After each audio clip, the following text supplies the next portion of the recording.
Semuanya. Salam, Bu.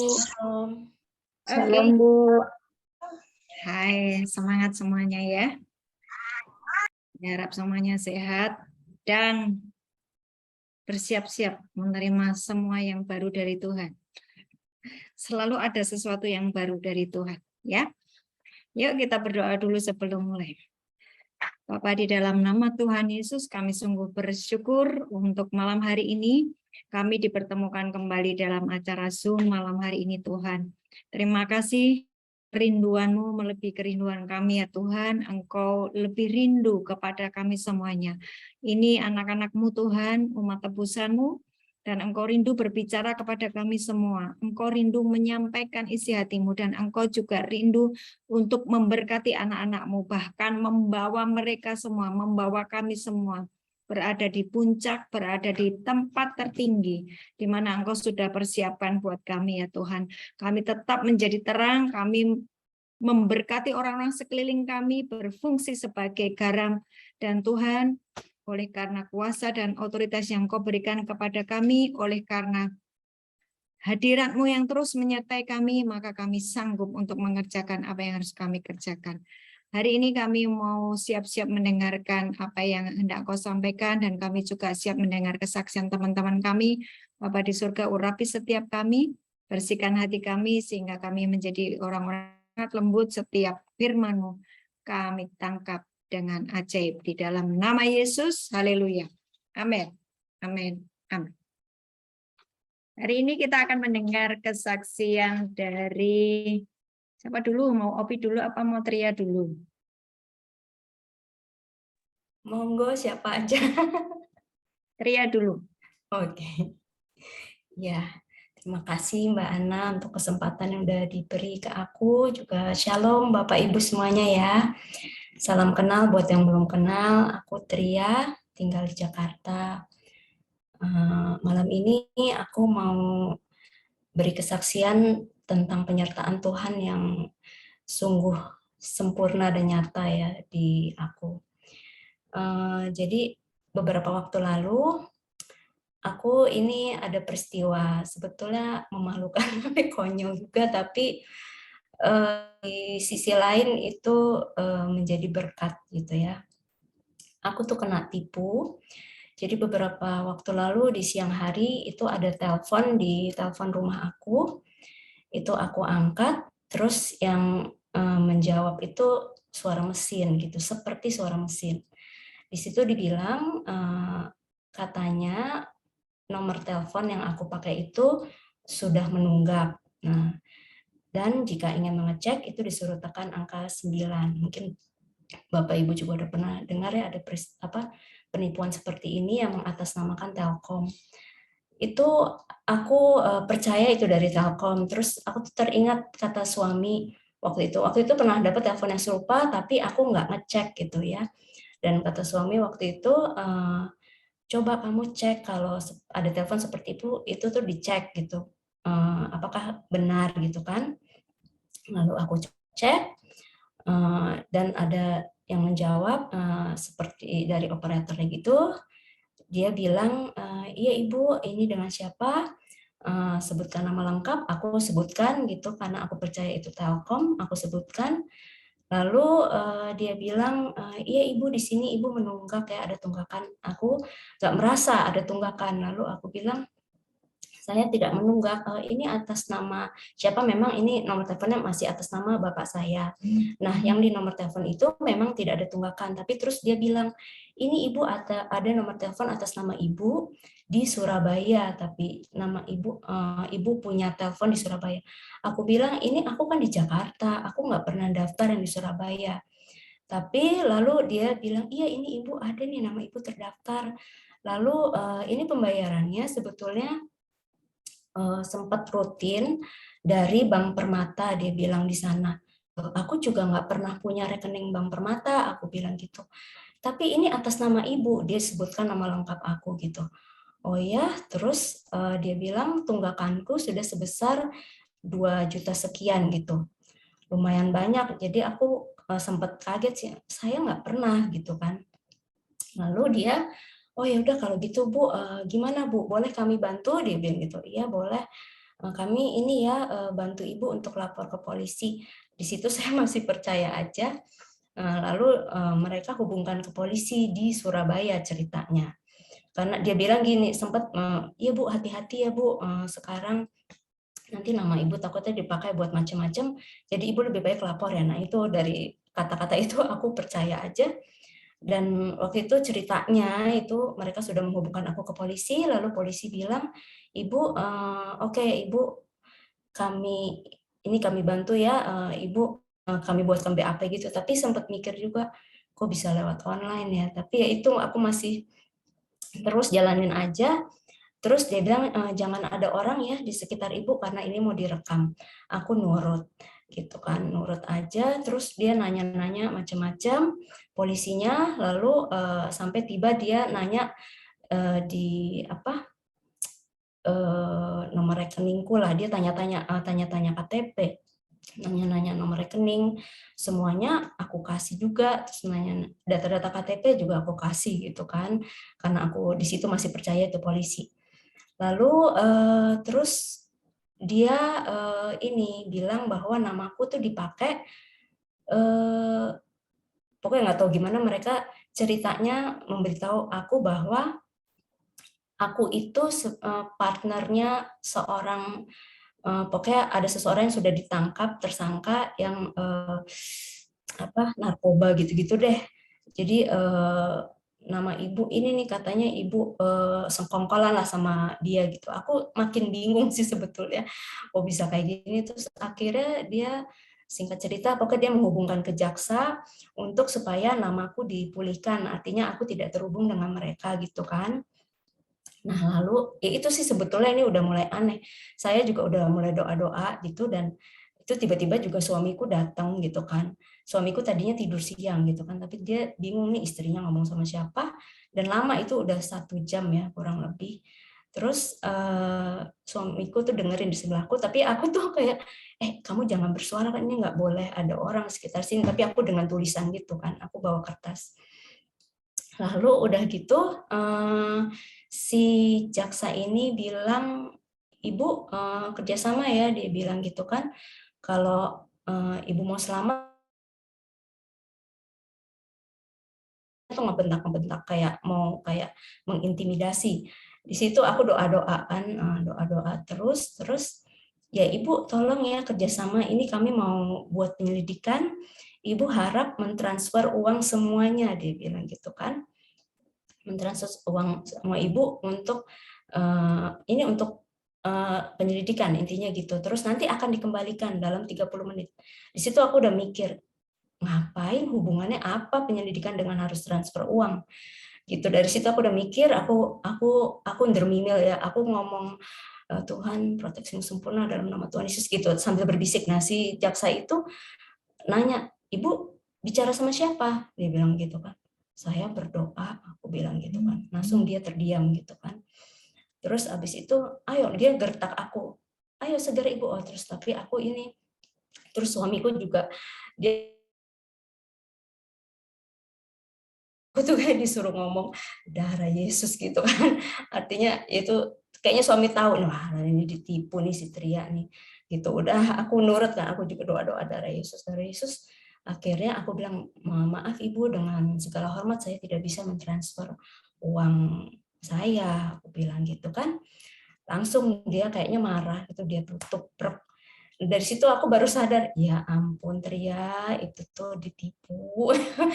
Tapi ya itu aku, padahal itu sore itu tuh aku lagi mau ada tugas di gereja gitu ya, ada tugas pelayanan. Jadi tapi di situ aku langsung teriak, udah stop, tenang aja. Tuhan itu pasti menjagamu gitu. Aku cuman di pikiranku cuman itu aja. Tuhan pasti menjagamu. Udah nggak apa-apa, nggak usah dipikirin dulu. Sekarang kamu cepat siap-siap pergi ke gereja untuk lakukan. Mohon ampun, aku pasti ini aku buka celah sesuatu hingga aku tidak peka mendengar suaranya. Di awal sebetulnya ada seperti suara, maksudnya abaikan saja gitu. Tapi kok aku ya terusin aja, aku jalanin. Tapi ya itu ya, aku tuh langsung, oh Tuhan terima kasih ya, aku nih polos banget ya Tuhan, tapi terus aku ya coba kebaskan ya, aku nggak mau pikirin dulu karena aku harus melaksanakan tugas pelayanan itu. Tapi aku mohon ampun dan terus aku mengampuni itu si penjahat-penjahat itu dalam hatiku. Aku nggak ada rasa marah sedikit pun pada mereka. Mereka bentak-bentak aku terima gitu. Aku cuma Tuhan kasihanilah mereka, ampuni. Biarlah aku jamah mereka untuk berbalik kepadamu, bertobat ya. Dalam nama Tuhan Yesus aku cuma bilang gitu. Lalu puji Tuhan aku maksudnya di gereja tuh nggak kepikiran lagi gitu. Mungkin kalau aduh nanti gimana, itu data-dataku udah keambil semuanya. Tapi habis itu terus aku tetap tenang, nah baru besoknya itu aku cerita sih ke teman aku ya, cerita, aku tuh tadi dapat begini-begini, tapi temanku dengan mendengar ceritaku itu dia melihat, Tria, terima kasih ya kamu udah cerita, aku ngelihat kamu tuh percaya banget sama Tuhan. Jadi makanya kamu dilindungin ya, nggak ada khawatir gitu, nggak ada kekhawatiran apapun, dan kamu ikhlas gitu terima. Iya sih, aku bilang gitu. Terus aku juga cerita ke Mbak Ana, terus Mbak Ana bilang, oh pantesan 2 hari itu aku kepikiran kamu Tria gitu kan, ada apa? Oh ternyata ada ini gitu. Nah itu aku juga merasa bersyukur ya, emang kalau kita terhubung dengan Tuhan, otomatis Tuhan juga kayak ngasih tahu ke kembali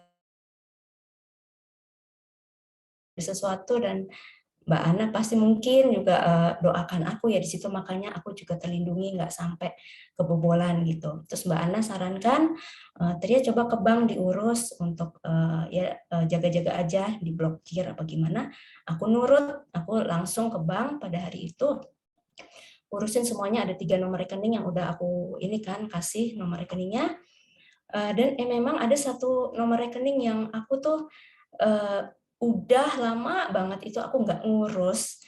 Jadi begitu sampai sana ditanya sama petugasnya, Ibu ingat jumlahnya berapa, saldonya? Enggak, sama sekali. Enggak tahu Bu, enggak. Terus dia kasih tahu, saya takjub juga. Ternyata jumlahnya banyak. Banyak, dan itu membuat saya, wow, oh, aku punya uang segitu bayar semesteran anakku yang ya bentar lagi yang semesteran, dan itu tidak murah karena dia di perfilman dan bukan di universitas negeri ya. Jadi aku cukup takjub dengan wow, ya itu di sisi lain Tuhan ternyata membukakan jalan juga untuk aku jadi nggak usah pusing-pusing mikirin nanti bayaran semester ya, karena udah ada tambahan lagi gitu. Jadi itulah ajaibnya Tuhan ya, ketika kita terus terkonek sama Tuhan, meskipun kita emang mungkin buka celah ya di situ ya, aku mungkin masuk zona nyaman, aku jadi kurang mungkin ada yang kurang lah pasti, dikasih kesempatan untuk bisa ditipu orang, data-dataku dikasih, tapi di situ aku merasa Tuhan tuh sertai aku banget. Di situ memang Tuhan bilang, tenang Tria, tenang, aku menjagamu, gitu sih aku yang aku rasain. Jadi ya itu, aku terlalu percaya ya, aku polos, gampang percaya juga sama Tuhan. Tuhan Allah yang Maha Kuasa itu luar biasa, pasti nolong aku lah. Orang aku lagi, maksudnya istilahnya nggak bener aja ditemani, ditolong, apalagi ini ya. Apalagi kita kalau terus taat dan terkoneksi dengan Dia, pasti itu luar biasa ajaib. Gitu sih, penyertaannya sempurna, itu yang aku iniin, yang aku rasakan ya. Gitu sih Mbak Ana dan Bapak Ibu Oke, terima semua. kasih Ria buat kesaksiannya. Jadi Tuhan menyertai kita baik di waktu yang susah, waktu senang, semuanya ya. Dalam Ya, kondisi apapun, asal kita terus terkoneksi dengan Tuhan, kita sangat aman. amin. Tapi hari-hari ini saya cuma mau mengingatkan pada teman-teman, ada begitu banyak penipuan, selalu hati-hati dan waspada, jangan asal memberikan info bukan dari pihak yang berwenang. Ya, silakan Opi. Terima kasih Tria. Sama. Terima kasih Bu Ana, Mbak Tria, Shalom Bapak Ibu KKS. Perkenalkan, saya Opi dari grup Esther yang diketuai oleh Mbak Tria. Bu Ana sebenarnya waktu itu kita terakhir ketemu ya di tempat Bu Ana untuk membicarakan tentang podcast audio yang nanti kita akan garap itu kan saya juga nggak nyangka sih tiba-tiba Bu Ana minta saya kesaksian. Aduh, sebenarnya seketika itu saya mau ngeles, aduh Bu, saya tuh sebenarnya sukanya sama anak-anak gitu, bingung kalau ngomong sama orang gede itu gimana ya. Sebenarnya ada sempat kepikiran kayak gitu ya, cuman entah kenapa tiba-tiba saya langsung connect banget sama firman yang di Yohanes 5 yang itu cukup tumbuhan di kolam Bethesda ya, yang tentang kisah si lumpuh itu. Tuhan Yesus kan bertanya kepada dia, maukah engkau sembuh? Tapi dia dengan segala unek-uneknya dia selalu ngeles, Tuhan nggak pernah ada orang yang mau gotong aku di kolam itu loh, gimana aku bisa sembuh? Padahal pertanyaan Tuhan Yesus cuman maukah engkau sembuh? Bukan disuruh ke kolam gitu. Jadi seketika Bu Ana minta ini mau ya kesaksian, saya langsung iya Bu, padahal saya belum ngerti juga materinya apa ya, kesaksian gimana ya. Tapi saya langsung klik sama firman itu, aduh saya nggak boleh jadi si lumpuh inilah yang banyak ngeles, udah iya dulu deh, punya hati yang mau dulu, nggak tahu nanti gimana, tapi iya Bu, saya mau gitu kan. Nah itu kan hari Sabtu ya Bu ya, hari Sabtu ya, iya hari Sabtu ya kalau nggak salah ya. Nah kemudian hari Senin itu, Senin kalau hari hari Kamis ini nih saya mesti di Banjarmasin. Karena ada pekerjaan yang harus saya harus itulah secara fisik, nggak bisa cuman call gitu kan. Aduh, berarti saya punya alasan yang jujur nih ke Bu Ana untuk saya lagi dinas Bu, nggak bisa dong kalau harus sharing KS. Tapi entah kenapa tunggu dulu, jangan langsung WA Bu Ana, tunggu Noviana, tunggu. Ajaibnya sore itu saya dikonfirm lagi kalau saya ke Banjarmasinnya itu hari Selasa dan Rabu gitu. Jadi sekarang ini saya udah di sini bisa sharing gitu dengan Bapak Ibu sekalian ya untuk kesaksian gitu. Maksudnya yang luar biasa dari penyertaan Tuhan itu ketika kita diminta untuk melakukan sesuatu, walaupun kita asal dijawab dengan hati yang mau, maka dia akan merekayasa gitu segala sesuatunya untuk kita bisa dimampukan ya melakukan itu semua.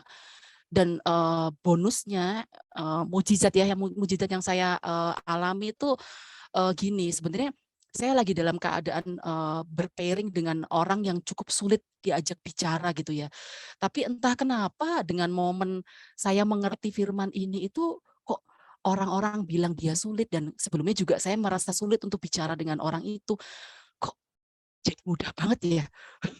Jadi mudah banget ya, dan saya tahu informasi istri lagi hamil, kita banyak membicarakan hal yang personal, nggak terkait dengan pekerjaan, di situ malah justru komunikasi saya dengan dia sangat cair gitu. Plus yang luar biasanya lagi ketika saya di Banjarmasin itu saya ketemu dengan seseorang ya, saya juga nggak menyangka ternyata dia itu orang yang sungguh-sungguh menghidupi firman dalam hidupnya gitu. Dia itu sebelumnya ya ampun bukan orang apa-apa ya, cuman orang pesuruh yang disuruh menguruskan izin kapal gitu ya. Pernah ditipu orang sampai ratusan juta sampai 2 miliar, tapi dia benar-benar nggak pernah mau bales orang itu ya, biarkan Tuhan yang mengadili orang itu.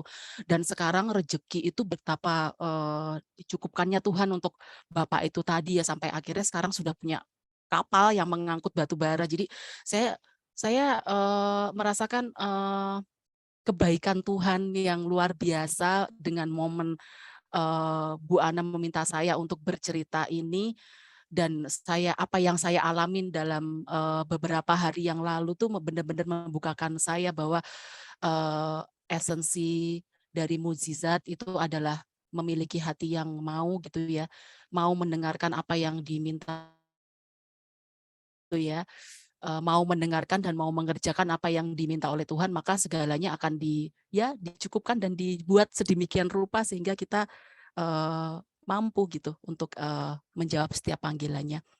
dan nggak usah memikirkan apa yang akan berbalik kepada kita karena Tuhan sudah sediakan semuanya. Itu sih Bu Ana dan Bapak Ibu sekalian yang mungkin kesaksian saya. Terima kasih. Oke, terima kasih Mbak Opi, terima kasih Mbak Tria. Saya mau kenalin satu anggota baru ya, Pak Beni. Mana Pak Beni? Halo, shalom Pak Beni. Terima kasih Opi kesaksiannya, walaupun sebentar, tapi engkau memberikan nasihat seberapapun kita kehilangan sesuatu, tetapi apabila kita dalam penyertaan Tuhan, Tuhan akan bisa kembalikan. Itu kesaksian orang yang ketemu kamu ya.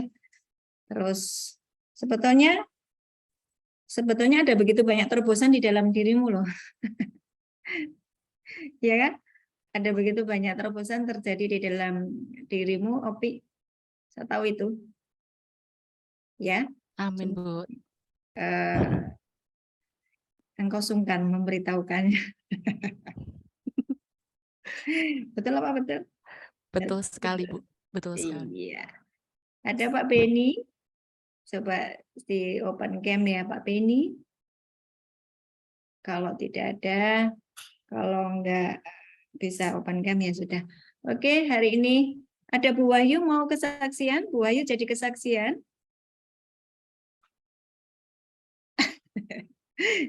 Malah kerengan.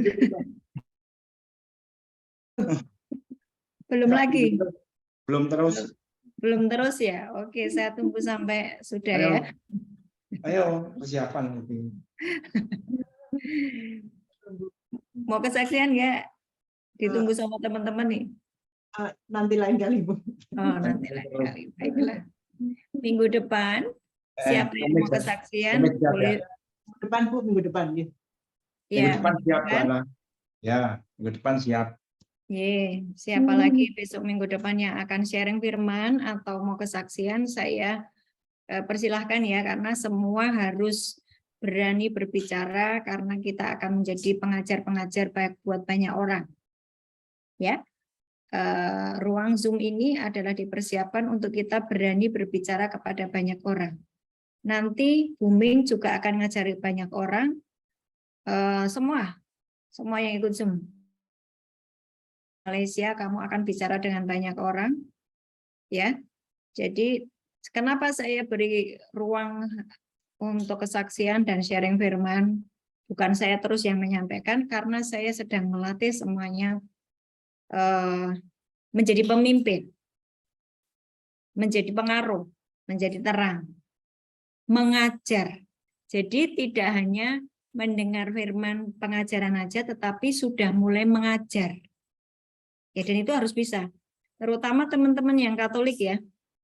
Teman-teman yang Katolik semuanya harus bisa untuk membagikan firman yang sudah dibukakan, bagikan. Dan itu firman yang harus sudah dikerjakan ya. Kalau yang belum dikerjakan jangan dibagikan karena nanti agak sulit kita menyampaikannya karena belum kita kerjakan. Oke.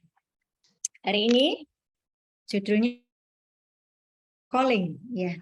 Ada yang menerjemahkan the high calling itu kok medeni itu Bu judulnya gitu kan ya. Karena dipikirnya itu adalah high calling itu suara trompet itu loh, sangkakala yang dibunyikan. Ya, tetapi yang saya maksud di sini adalah 1 Petrus 2 ayat 9. Ya. Yang saya maksud adalah panggilan yang tertinggi yang Tuhan berikan kepada kita semua. Beberapa hari yang lalu ketika kita diberikan anugerah oleh Tuhan untuk kita diberi seragam, ya itu juga anugerah yang luar biasa. Kan kita dibagi link untuk apa panggilanmu gitu kan. Betul ya, semuanya sudah ngisi ya. Apa panggilanmu? Terus begitu ketahuan panggilannya mempelai, panggilannya raja, panggilannya imam. Bingung, kaget. Kok tinggi sekali panggilan saya? Betul nggak? Pada bingung kan? Pada loh, kok tinggi sekali panggilan saya? Padahal saya nggak ngerjakan apa-apa, padahal saya belum melakukan seperti yang Tuhan mau. Kenapa saya dapat panggilan yang tinggi sekali? Benar, karena memang Tuhan itu memberikan kepada kita panggilan yang sangat sangat tinggi. Saya selalu mengistilahkannya dengan the high calling. Karena kita ini dipanggil dengan panggilan yang tertinggi, maka saya tidak berani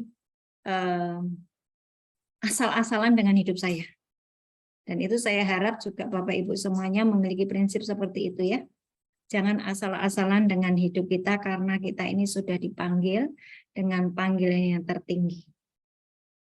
1 Petrus 2 ayat 9. 1 Petrus 2 ayat 9, tetapi kamulah bangsa yang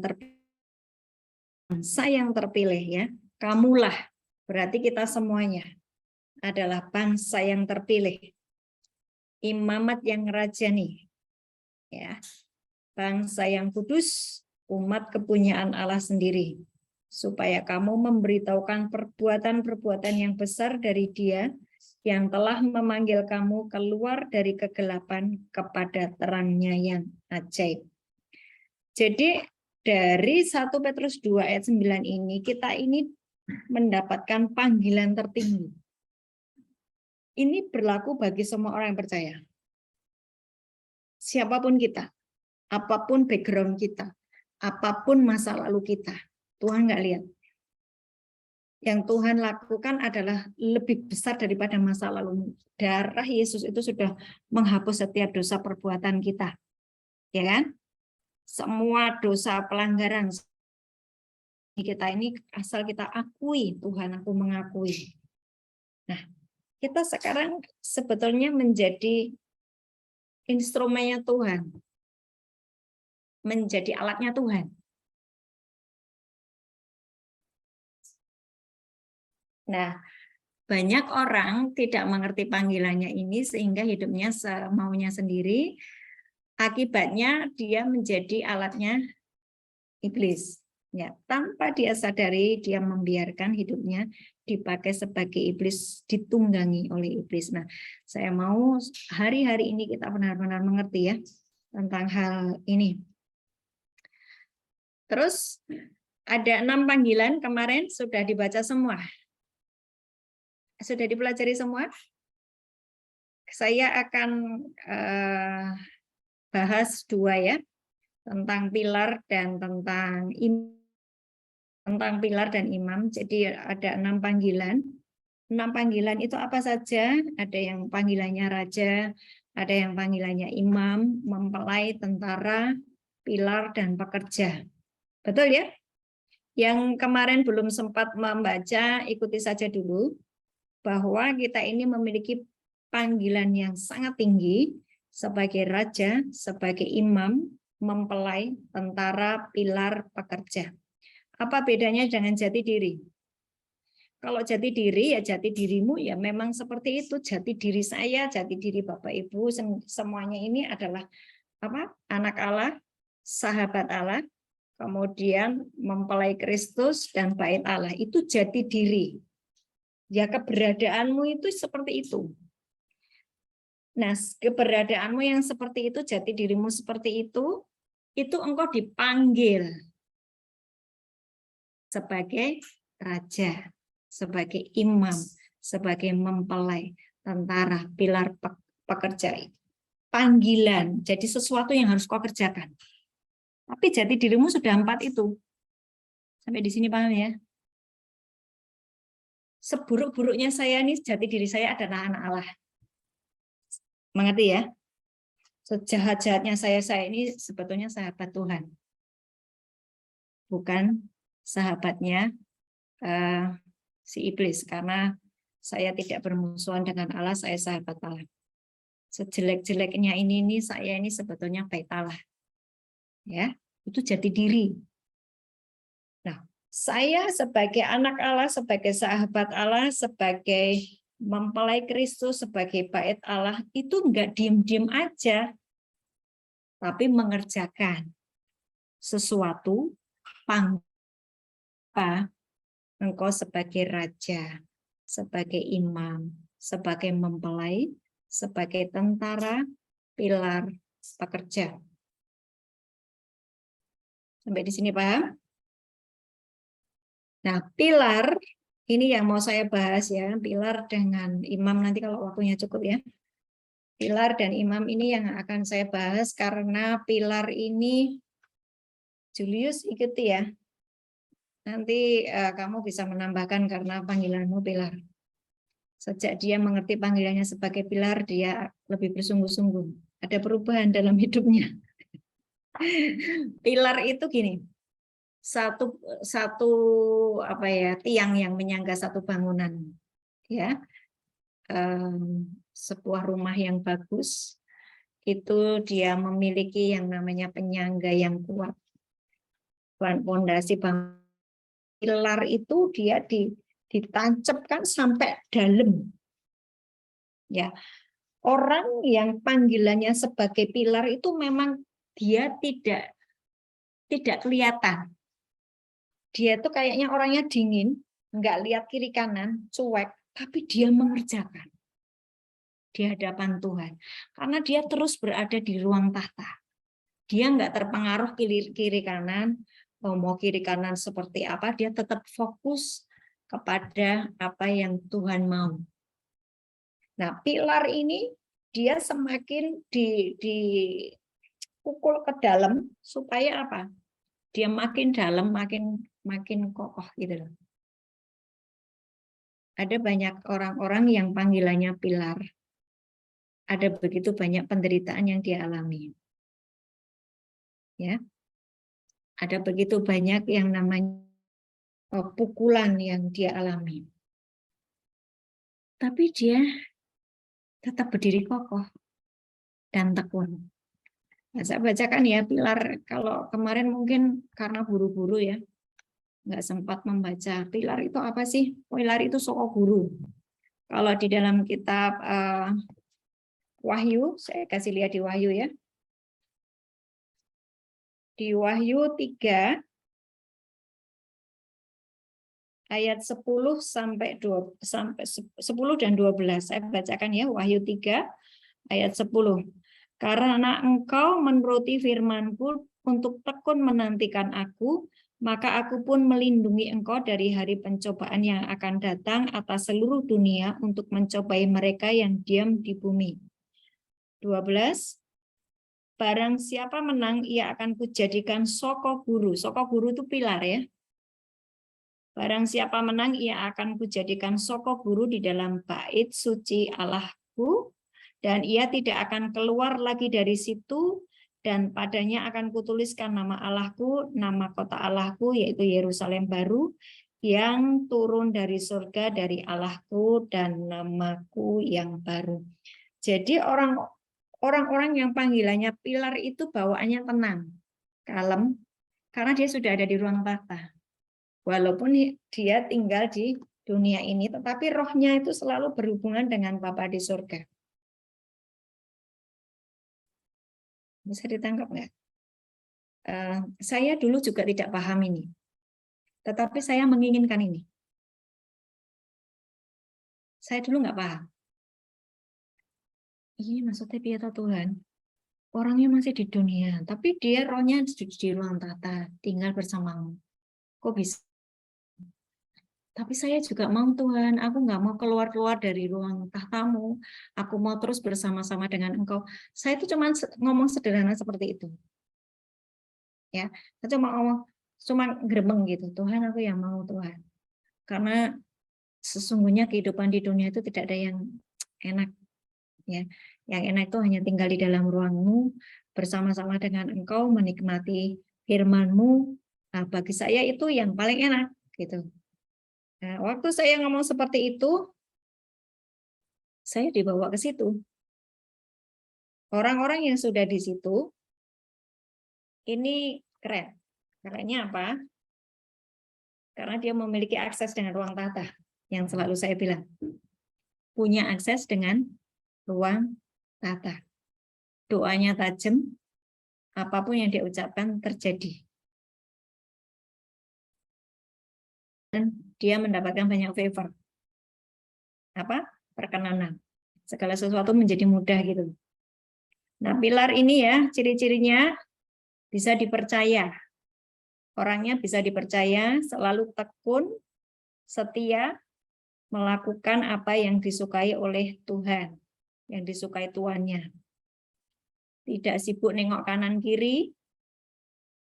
Pilar bangunan yang geser rumahnya roboh nggak? Roboh. Istri itu pilar. Nah, istri-istri, saya panggil istri-istri. Istri itu pilar di dalam rumah tangga. Istri kalau ndoyong, rumah tangganya berantakan. Pilar doa, engkau tiang doa, yang terus-menerus berada di ruang tahta dan berkata, berkatiku, berkati anak-anakku, Tuhan berkati kota kami, berkati bangsa kami, engkau pilar. Ya, untuk bapak-bapak juga sebetulnya pilar, tapi nanti dia lebih ke imam, ya. Apa itu doyong? Oh ya, Malaysia nggak tahu doyong ya. Malaysia, apa tuh doyong?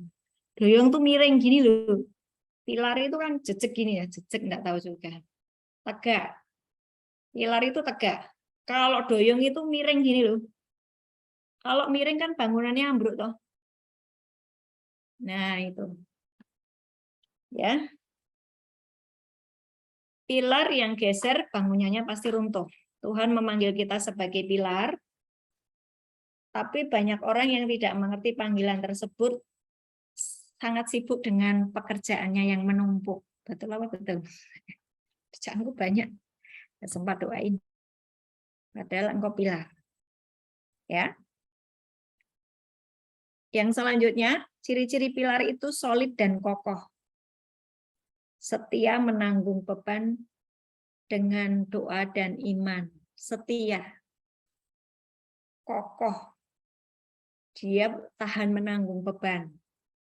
Dan berdiam diri di hadapan Tuhan dengan setia. Ini saya sebetulnya cuma membacakan yang di kemarin tuh loh, yang kita ini ya, kita buka kemarin.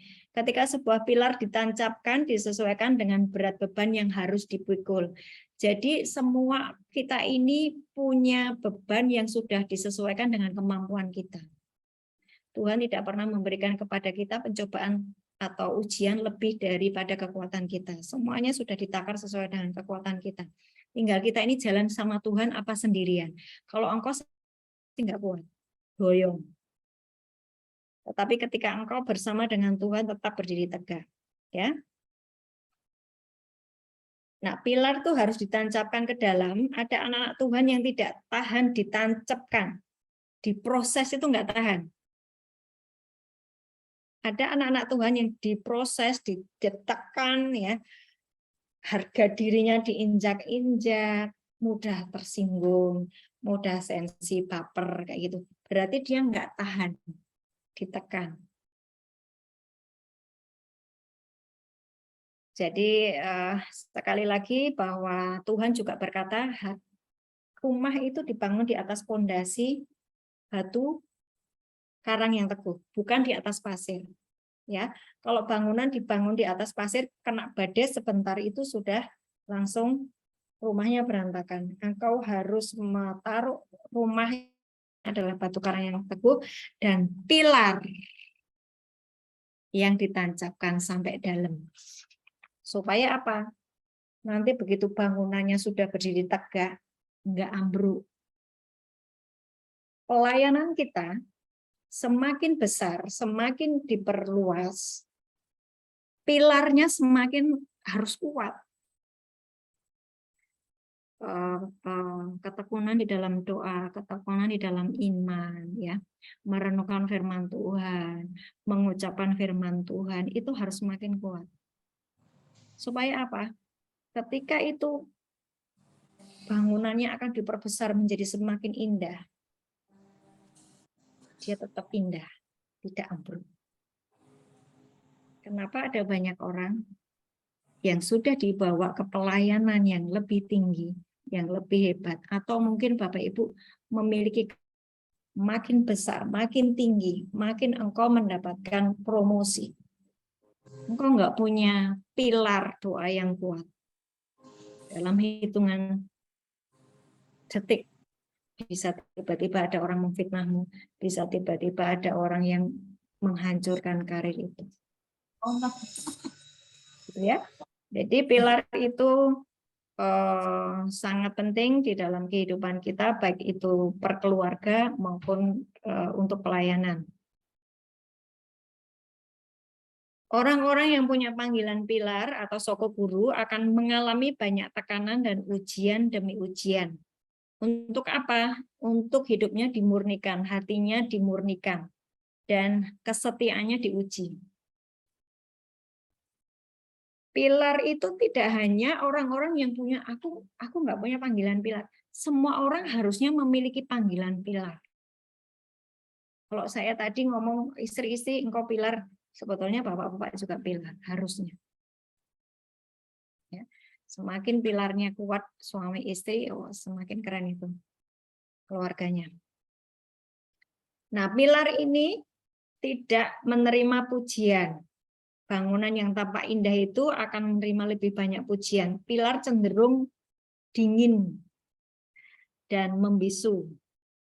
Tapi orang-orang seperti ini, orang-orang pilar ini mengerti hati Tuhan.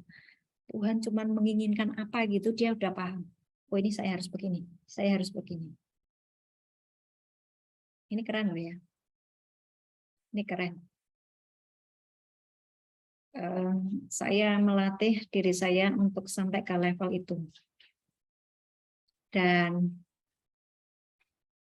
saya mau semua KKS mengerti panggilan ini. Pegang Wahyu 3 ayat 10 dan 12. Aku mau Tuhan selalu berada di dalam ruang Maha Kudus-Mu. Walaupun kakiku kini masih menginjak bumi, tetapi rohku senantiasa berkomunikasi di ruang tahta. Ya. Nah, saat ini dibilang bahwa pilar itu adalah orang-orang yang setia, bekerja melayani tanpa pamrih dan bukan karena pujian. Pilar atau soko guru mengerti arti kemuliaan hanya bagi Tuhannya, hanya bagi tuannya, hanya bagi Tuhan, bukan bagi saya. Itu pilar. Dia mengabdi dan setia mengerjakan apa yang tuannya perintahkan.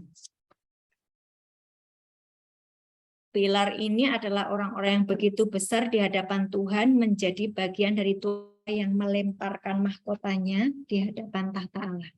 Pernah baca Wahyu itu ya? Tua-tua itu melemparkan mahkotanya, tapi dia selalu berada di ruang tahta. Memang mereka tidak tampak gemerlap pilar ini, nggak kelihatan. Kalau khotbah itu ya, ingat Pak Yusak Cipto ya, ingat Pak Yusak Cipto yang sudah pulang ke rumah Bapak, itu pilar. Kalau khotbah kan kadang-kadang kita nggak mudeng masuknya apa gitu kan, nggak hebat khotbahnya, tetapi dia berada terus di ruang tahta hatinya. Nah, orang-orang pilar ini perkenanannya luar biasa. Doa, iman, kedewasaan, ketenangan, tekun, setia, bisa dipercaya, mengerjakan banyak hal yang disukai oleh Tuhan. Tapi dia tidak mengerjakan hal yang spektakuler ya. Tapi di hadapan Tuhan, itu keren banget. Nggak kelihatan di luar, tapi di hadapan Tuhan keren banget. Orang kalau berdoa, orang kalau mendoakan orang kan nggak kelihatan. Tapi Tuhan suka loh itu. Tuhan suka.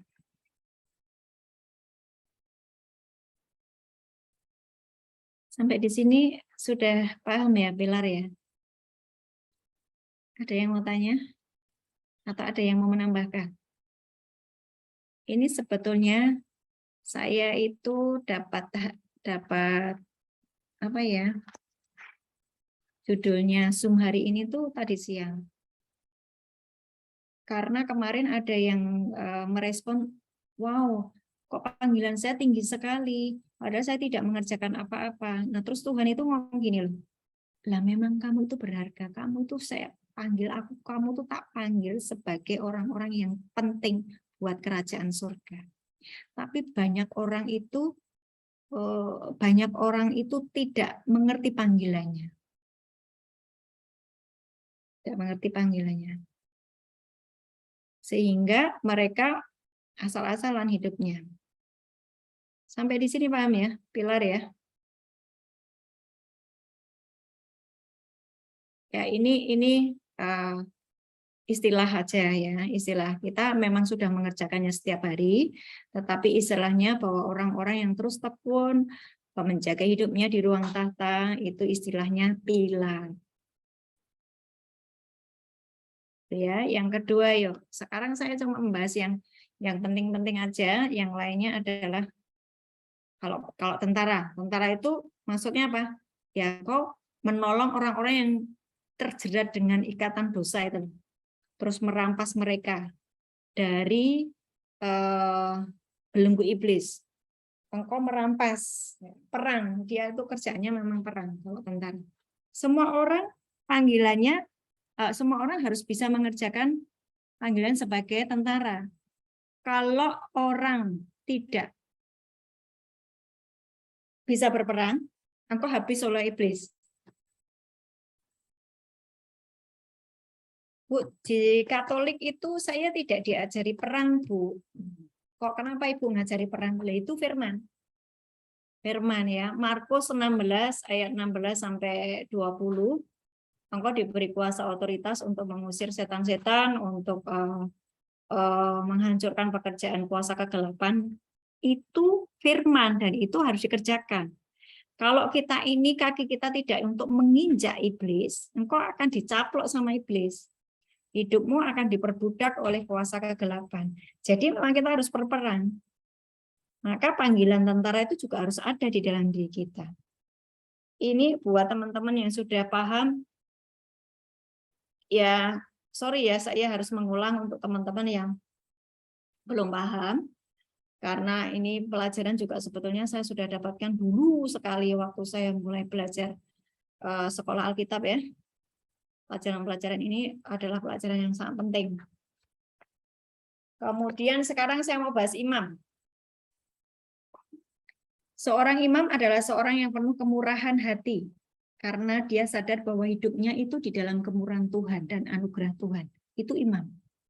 Imam tuh nggak hitung-hitungan. Nggak hitung-hitungan waktu, nggak hitung-hitungan duit, nggak hitung-hitungan. Dia itu seorang yang murah hati. Jadi kalau Bapak Ibu itu hitungan ya, pokoknya semua dihitung gitu. Masih jauh dari panggilan sebagai imam. Bertobatlah. Tuhan yang kau sembah itu Tuhan yang murah hati. Engkau juga harus murah hati, ya. Seorang imam tidak memikirkan dirinya sendiri. Seorang imam dekat dan mengenal hati Tuhan.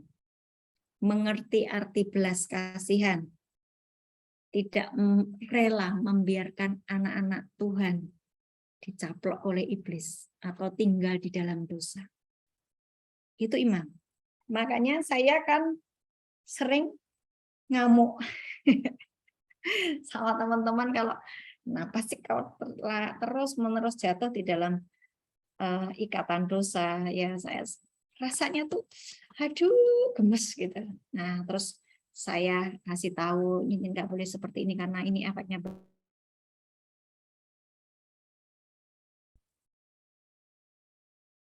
Kalau Bapak Ibu masih cuek dengan kondisi saudara-saudaramu, luweh terserah. Sing Malaysia, luweh itu maksudnya terserah. You mau bikin dosa, mau emang berpikirin, jangan. Nggak boleh. Karena Tuhan memanggil kita sebagai imamat yang rajani. Engkau harus memiliki hati seperti hati Bapa yang menangisi orang-orang yang di neraka. Orang-orang yang di neraka itu masih ditangisi sama Tuhan. Masih ditangisi sama Tuhan. Ya. Mengerti arti belas kasihan, tidak rela membiarkan anak-anaknya tinggal di dalam dosa. Kalau di perjanjian lama, imam itu dipilih sama Tuhan ya. Tapi sejak di perjanjian baru, karena tirai bait suci itu sudah sehingga tidak ada lagi jarak antara kita dengan Bapa. Tuhan Yesus sudah membuat itu menjadi mudah. Kita bisa langsung ketemu Bapa. Dan kita semuanya adalah imam. Ya. Seberapa besar dosa dan pelanggaran kita, sebanyak itu pula korban tebusan dosa sudah dinaikkan. Itu di Perjanjian Lama, seberapa besar dosanya orang itu, jadi dia harus memberikan korban darah binatang sebesar dosanya. Kan ada yang domba, ada yang burung tekukur kayak gitu, sesuai dengan ukuran dosanya. Tetapi di Perjanjian Baru semuanya sudah dibayar lunas oleh darah Yesus, ya. Dan kita dipanggil untuk menjadi imam, menjadi antara Tuhan dan orang berdosa. Kenapa harus ada perantara? Bukankah Yesus sendiri sudah menjadi perantara? Yesus sekarang sudah ada di sebelah kanan Bapa. Dan Yesus memanggil kita ini dipenuhi dengan Roh Kristus sebagai perantara di dunia ini. Saya isi paham ya. Kenapa kok kan sudah ada Yesus? Kenapa kok butuh kita sebagai perantara antara orang berdosa dengan Tuhan, dengan Bapa? Karena Yesus sekarang sudah di surga. Dan di dalam diri kita kan ada Roh Kristus toh. Roma 8 kita yang udah pelajari kemarin berulang-ulang. Roma 8 ayat 11, Roh Kristus, Roh Kudus diam di dalam saya. Maka kita ini Kristus-Kristus kecil. Ya Bapa di surga. Jadi kalau ada orang berdosa, saya berkata, please Tuhan, ampuni Tuhan. Basuh dengan darah. Waktu kita ngomong seperti itu tuh Tuhan tuh hatinya meleleh. Sebesar apapun dosa orang itu, mungkin kita sendiri aja yang melihat itu sudah enggan gitu loh. Tuhan ini dosanya terlalu besar, Tuhan ini terlalu menjengkelkan, Tuhan ini terlalu buruk Tuhan. Tapi di mata Tuhan, waktu ada orang yang Tuhan, please ampuni. Tuhan, darahmu cukup untuk mengampuni orang ini. Itu hati Tuhan itu meleleh. Tapi butuh kita untuk ngomong menjadi perantara. Nah, orang-orang yang dipanggil sebagai imam itu adalah orang-orang yang sudah berjalan di dalam kekudusan dan kebenaran. Paham ya? Orang-orang, makanya setiap hari berjalanlah di dalam kebenaran. Apa itu kebenaran firman Tuhan? Kekudusan. Semakin engkau mengerti firman, melakukan firman, engkau semakin kudus. Semakin sudah tidak bisa lagi menyentuh yang namanya dosa. Nah, itu imam. Hati Tuhan tidak tahan waktu melihat orang yang menangisi orang yang berdosa itu. Jadi harus ada orang yang berdiri di antara Tuhan dan umat Tuhan.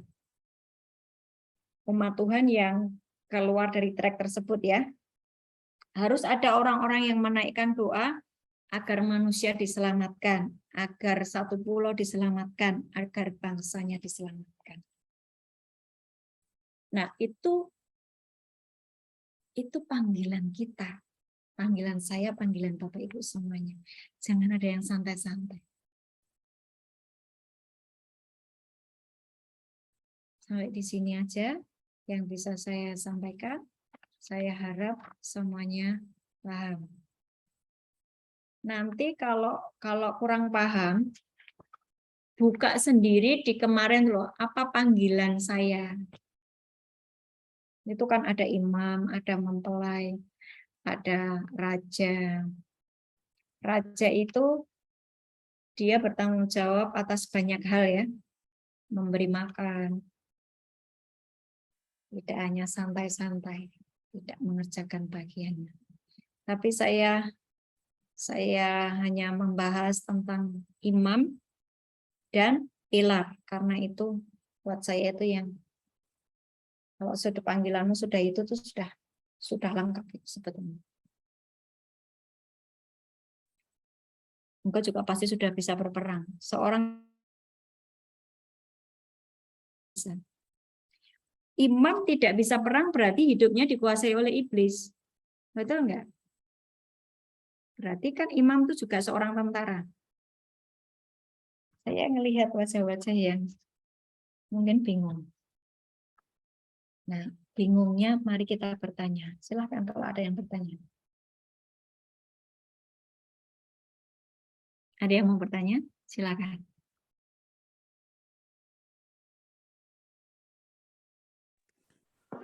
Bu, salam. Shalom Malaysia. Macam mana kita nak tahu panggilan kita?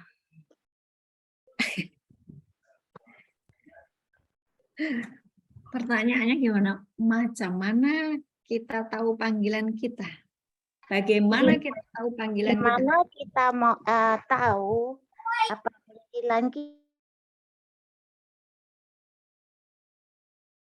Bagaimana kita tahu panggilan kita? Saya bilang tadi kan di awal, 6-6-nya ini adalah panggilan kita. Saya kasih judul hari ini Zoom-nya apa? The High Calling, panggilan tertinggi. 6-6-nya itu merupakan panggilan kita, panggilan tertinggi.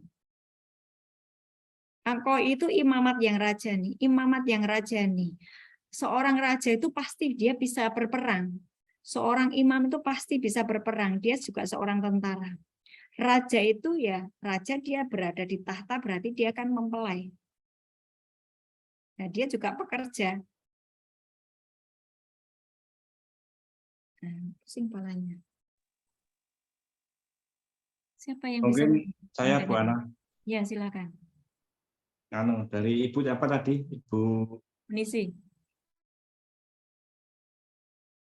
kebetulan kemarin kan saya memilih panggilan apa tentara. Tentara. Ya, panggilan tentara memang saya pada saat-saat ini saya siap untuk berperang, nah, begitu. Jadi karena apa? Karena saya siap untuk berperang dan siap untuk menang, maka saya memilih panggilan tentara. Jadi tadi Ibu tadi kan macam panggilan apa gitu, bisa memilih. Jadi saya kemarin milih tentara karena itu. Oh, gini Pak Wahyu. Ya. Kuesionernya itu kan kita disuruh menjawab ya. Apakah kalau engkau dipertemukan dengan orang yang sakit, apa yang kau kerjakan? Diam saja. Nanti setelah selesai di pertanyaan ke-6 kalau nggak salah atau ke-7 ya, itu akan muncul panggilanmu sebagai tentara, panggilanmu sebagai imam gitu. Jadi sebetulnya itu gini loh. Macam mana saya tahu panggilan saya adalah kecenderunganmu setiap hari yang kau kerjakan. Contoh ya. Contoh ya. Saya tahu dulu saya panggilannya waktu itu tentara karena saya tuh kalau lihat orang dikuasai iblis itu gemes gitu. Maka orang itu tak tulungi. Kamu itu dari ujung kepala sampai ujung kaki itu diikat loh. Ayo dilepasin, kamu tuh bikin dosa apa sih gitu loh. Saya tuh gemes gitu loh. Terus orang itu tak tulungi, tak tolong, orang itu tak tolong. Ini bikin kayak gini tuh kamu dosa loh, kamu ini dosa loh. Saya konselingi. Nah, makanya saya karena saya memerangi.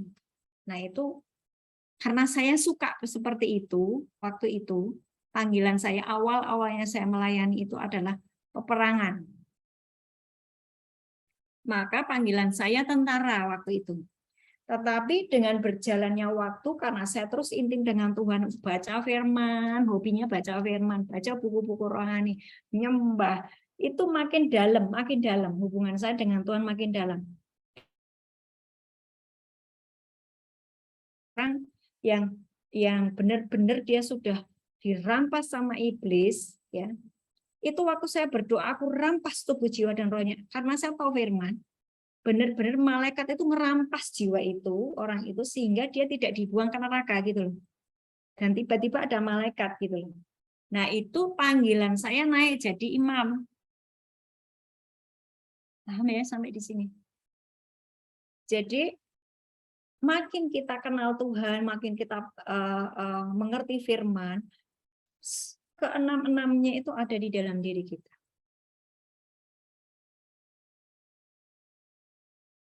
Paham Bu Nisi? Belum paham? Boleh saya menambahkan? Oh iya, silakan Ci Eni. Sebetulnya dalam setiap panggilan itu kita tuh sudah masing-masing kelihatan dari cara keseharian kita. Di sini itu kan ada 6 panggilan ya. Ada raja, mempelai, imam, pekerja, tentara, pilar. Misalnya, kalau orang-orang yang punya panggilan raja itu biasanya mereka yang bukan cuma suka memerintah, tapi hubungan dia antara atasan dan bawahannya dia oke. Dia bekerja, maksudnya dalam bekerja itu dia sebagai pimpinan biasanya, supaya dia bisa mendanai lawatan atau KKR atau dan yang lain sebagainya, atau nyumbang kalau kita ada acara untuk sosial dan lain sebagainya, biasanya kan dia kuat di bidang sekuler. Selain di bidang sekuler pun biasanya raja itu mesti dekat sama hati Tuhan. Karena raja harus selalu melekat dengan hati Bapa supaya tidak salah arah. Kalau orang-orang yang rajanya salah nih, otomatis bawahannya kan salah semua. Nah itu hal yang kejatuhan seorang raja adalah pada saat dia salah dan bawahnya ikut salah semua. Harus cepat-cepat minta ampun dan lain sebagainya. Terus kalau orang yang suka nyembah, intim sama Tuhan, hobinya cuma deket-deket sama Tuhan, nggak peduli yang lain, cinta-cintaan sama Tuhan, kelihatanlah dari penampilannya biasanya orangnya itu rapi, lembut, kayak gitu, biasanya panggilannya mempelai. Terus kalau yang imam itu mereka yang suka Tuhan, belas kasihannya tuh tinggi. Tuhan, kasihan toh orang itu kok kayak gitu. Mbok tolongi toh Tuhan.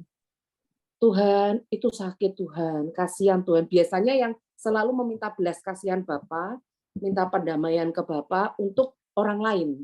Jadi dia rata-rata mendoakan orang lain, kasihanilah Tuhan, minta pengampunan dan belas kasihan Bapa. Kalau ada apapun yang terjadi di negeri, Tuhan kasihani bangsaku. Jadi nggak cuma sampai pada taraf pribadi, tapi juga ke bangsa dan lain sebagainya. Terus kalau untuk panggilan pekerja, itu biasa rata-rata orang yang baru nih nggak ngerti mau milih apa, paling aman dia milih pekerja. Pokoknya pekerja itu sebetulnya kan menuai jiwa-jiwa. Jadi kalau misalnya ikut pelayanan untuk KKR, untuk ke apa, atau pelayanan ke gereja mana, rata-rata kan jadi pekerja kan, kita semua sama-sama menuai jiwa-jiwa. Nah itu kan panggilan pekerja. Terus panggilan tentara tuh orang yang kayak tadi diceritain Mbak Ana, nggak tahan nih, ayo mari diperangi. Itu ada apa nih? Jadi biasanya mereka yang cepat sigap tangkap, ada apa, yuk langsung dikerjakan. Nah itu biasanya mereka harus cuman tunduk pada atasan, patuh pada perintah panglima, selesai gitu. Terus dia adalah orang yang tunduk pada otoritas, betul-betul tunduk pada otoritas.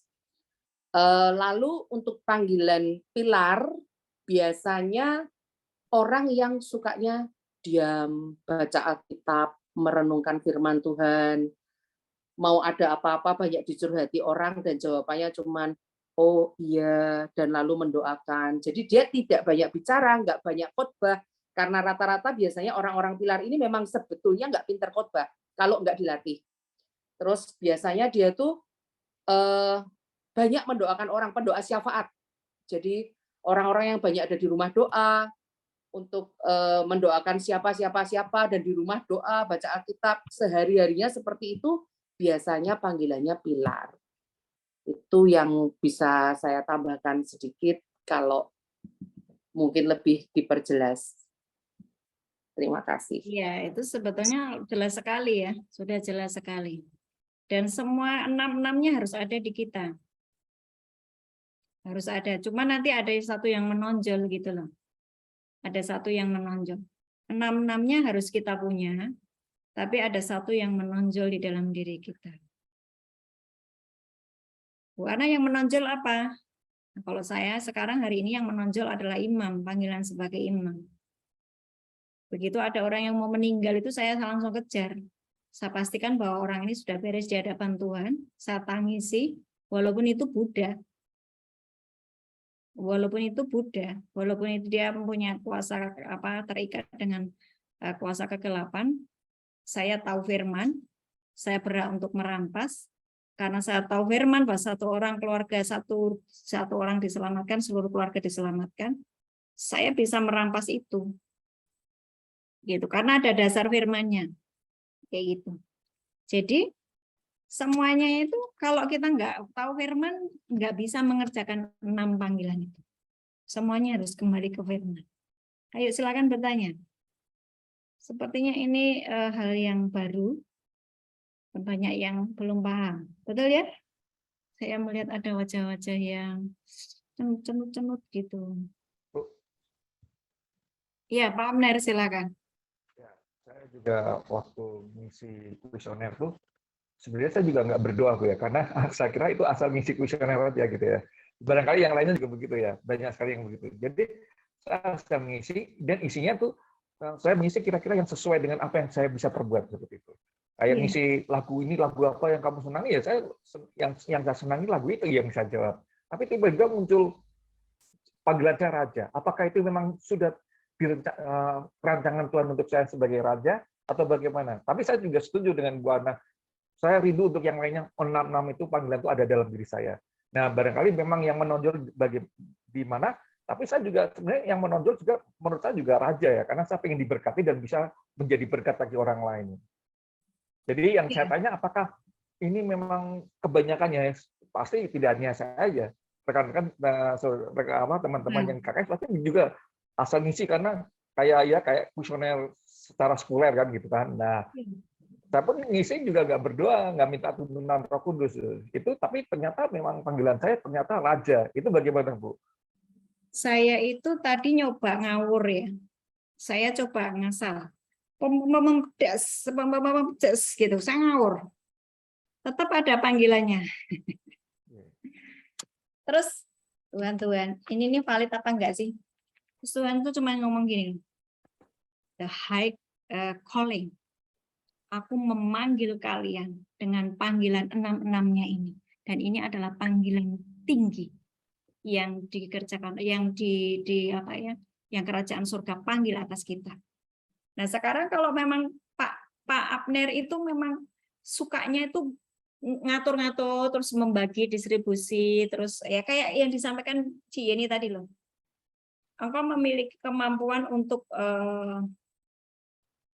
menguasai banyak hal, terus kemudian distribusi, ngatur-ngatur, memberi, yaitu raja. Memerintah juga, Bu ya? Memerintah, otoritasnya tinggi. Selalu di dalam apapun yang kau kerjakan tuh ada otoritas gitu loh. Engkau ngucap apa sekecap gitu, satu patah kata itu jadi. Nah, itu ciri-ciri raja begitu. Nah, kita kan juga belajar kuasa perkataan toh ya setiap hari. Ayo apapun yang kita ucapkan jadi, tapi pastikan bahwa hatimu tidak pahit.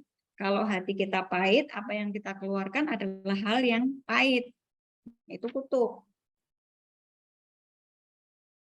Gitu. Gitu Pak Abner. Ya memang panggilannya raja. Dan tinggal gini Pak, Tuhan, aku juga rindu bahwa aku mengerjakan sesuai dengan panggilanmu seorang raja. Berkati aku dan aku sanggup supaya aku bisa memberkati banyak orang di sekelilingku. Berikan kepadaku kuasa dan otoritas, berikan kepadaku kunci-kunci kerajaan surga. Ya, berikan kepadaku Tuhan hikmat-Mu. Terus gitu Pak, isi semua yang dari surga. Hikmat, pengertian, pewahyuan, kuasa, otoritas, kunci-kunci, minta semuanya. Terus semua Tuhan, Efesus 1 ayat 3, semua berkat di surga yang sudah menjadi bagianku Tuhan, aku mau ambil. Nah, waktu engkau mengatakan seperti itu, kau sebetulnya kaya. Waktu engkau sudah kaya, engkau sudah jadi raja. Enggak ada raja yang miskin. Ya kan, raja miskin. Bang, saya memang rindu diberkati, Bu. Sudah itu Pak, sudah diberkati, sudah lihat. Makasih Bu ya. Sudah lihat banyak terobosan di dalam hidupmu, bahkan engkau membuat terobosan di KKS. Teman-teman yang belum tahu ya, Pak Abner ini membuat KKS Terobos di Salemba ya. Di LP Salemba kita bisa onsite, kita bisa nanti ketemu face to face dengan orang-orang di LP Salemba. Tidak hanya Bahkan Bu, nanti juga akan ada terobosan di Semarang ya Bu, LP Semarang Bu, asik, Gedung Pane. Akan saya coba Bu. saya siap. Ya, Bu. Saya siap mengerjakannya. Si Yeni dan teman-teman Semarang bersiap-siaplah ya. Pak Abner sudah membukakan karena dia panggilannya raja, dia pasti bukai semuanya tuh. Amin. KKS memang keren, makanya tiba-tiba aja dapat seragam semuanya dikasih jubah. KKS keren. Oke, lanjut. Ya, terima kasih Ada Bu. yang mau tanya? Ya, Pak Abner terus berapi-api ya. Ya. Ada lagi yang mau tanya? Saya harap semua paham ya.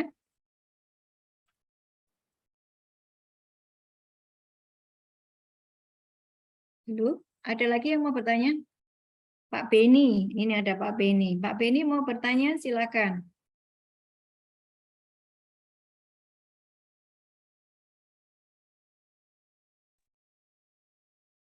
Enggak ada? Ada yang mau tanya tentang panggilan yang lainnya? Tadi sudah dijelaskan sama ini ya. Iya Pak Beni. Nah ini Pak Beni nih. Suaranya nggak keluar ya. Suaranya nggak keluar Pak.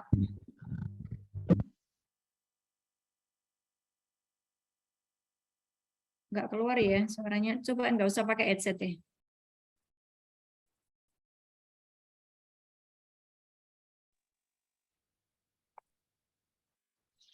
Ya Bu, Ya, ada yang mau ditanyakan? ya mungkin nanti saya minta tolong, saya kan baru bergabung di KKS. Saya minta tolong diperjelas untuk dimintain keterangan apa panggilan-panggilannya itu. Bisa tolong di-share nggak Bu nanti? Catatannya ya. Oke, nanti siapa yang mau? Oh, nanti ada rekamannya Pak. Jadi tidak hanya YouTube tapi Booming ini yang siap merekam. Jadi Bapak bisa ulang-ulang nanti ya. Jadi Bapak bisa catat sendiri, Bapak bisa dengarkan, diulang-ulang. Ya, Sip, baik, Bu. pokoknya KKS. Timnya lengkap. Oke, lainnya Christian mau tanya ya. Bu Ana, kalau mempelai kenapa kok ada panggilan itu untuk perempuan apa untuk laki juga? Untuk laki kita semuanya itu kan mempelai Kristus tahu walaupun kamu laki-laki. Betul enggak? Ya, Mempelai Kristus itu gereja. Gereja itu mempelai Kristus. Kristus itu mempelai laki-laki, gereja itu mempelai perempuan. Kita ini gereja. ya. Laki, walaupun kau laki, walaupun perempuan, dibilang bahwa mempelai. Oh, Jadi itu bukan masalah laki atau perempuan, tapi gereja. ya, ya, ya. Kristus. Ya. Nah, saya mau sampaikan di sini. Di KKS ini terdiri dari bermacam-macam gereja, tidak hanya satu gereja. Ada Kristen, ada Katolik, ada GPDI, ada GKI, ada GKJ. Semuanya lengkap. Kita ini tidak usah dikotak-kotakan sama tembok gereja dan doktrin gereja. Kita ini tubuh Kristus. Tubuh Kristus, ya.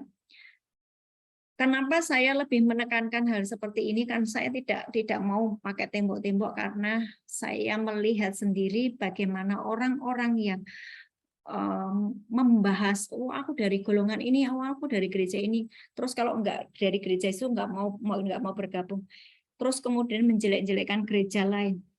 Tahu enggak itu kalau dia masuk di neraka itu tubuhnya itu dikuliti.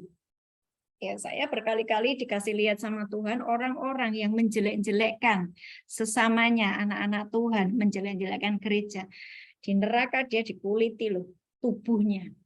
Karena gereja itu adalah tubuh Kristus. Enggak usah memandang, tak pandang dari gereja mana. Gitu kan ada lagunya. Asal kau berdiri atas firman-Nya, kalau hatimu seperti hatiku, kaulah saudara dan saudariku. Jadi nggak usah terkotak-kotakkan dengan nama gereja kita apa gitu ya, doktrinnya bagaimana. Kita ini disatukan oleh darah Yesus, disatukan oleh firman Tuhan. Ya, kita tubuh Kristus. Oke?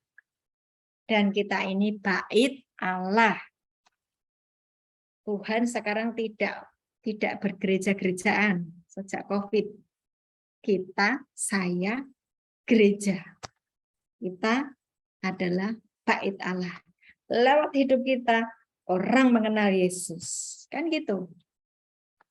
Ya, jangan lewat hidup kita orang jadi kesandung karena kehidupan kita. Oke. Ada lagi? Ada Bu dari Bu Hotma Uli.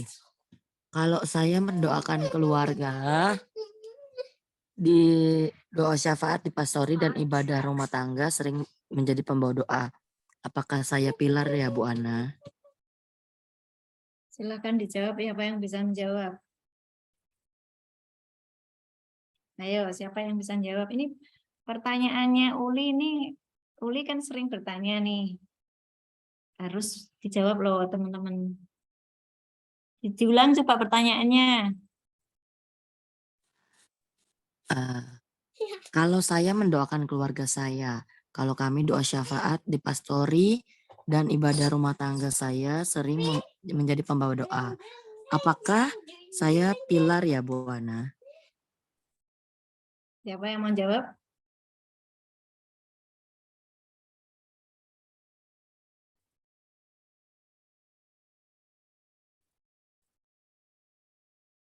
Enggak ada yang mau jawab? Tadi kan sudah dikasih ciri-cirinya pilar. Kalau kita mengatakan saya ini pilar, tapi kamu mudah baper, mudah tersinggung. Ya kan? Tadi kan pilar itu kan dipukul-pukul sampai dia nancep di tanah loh. Semakin dalam dengan Tuhan, semakin dalam dengan Tuhan. Itu banyak loh yang namanya hujatan, terus makian, terus kemudian semakin dimurnikan karena kita ini tinggalnya di ruang tahta. Jadi apakah kalau saya dipanggil sebagai pendoa, panggilan saya pilar belum tentu. Sampai engkau bisa benar-benar tinggal di ruang tahta. Gitu ya? Berat Bu, berat Bu. Enggak lah. Di dalam diri kita ada Roh Kudus. Kan kita sudah memilih, saya mau hidup benar, saya mau menjadi bait Allah, dan saya mau terus ditanam di bait Allah, saya mau terus hidup sesuai dengan firman Tuhan. Enggak ada yang sulit.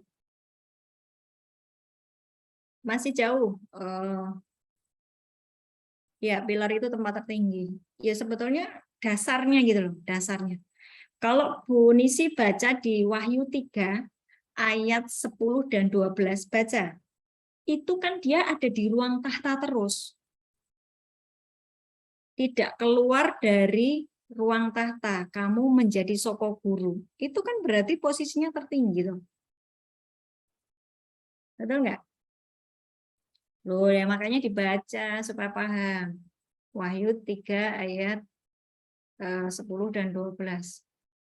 Seorang imam itu juga posisinya tinggi karena dia juga di ruang tahta. Mempelai, dia bahkan dia istrinya raja, kan gitu. Betul nggak? Untuk berada di posisi itu engkau harus bisa perang melawan iblis. Dan engkau juga harus bekerja. Nanti Yesus datang, engkau harus kedapatan sedang bekerja. Begitu. Barangkali Buming akan menyampaikan sesuatu. Ayo aku latih semuanya orang bisa bicara ya. Ini lagi sambil bekerja, Bu. Lagi ngatur ini begini anak lain. Ada lagi yang mau sampaikan? Julius mungkin mau nambahkan tentang pilar karena dia dapat pilar.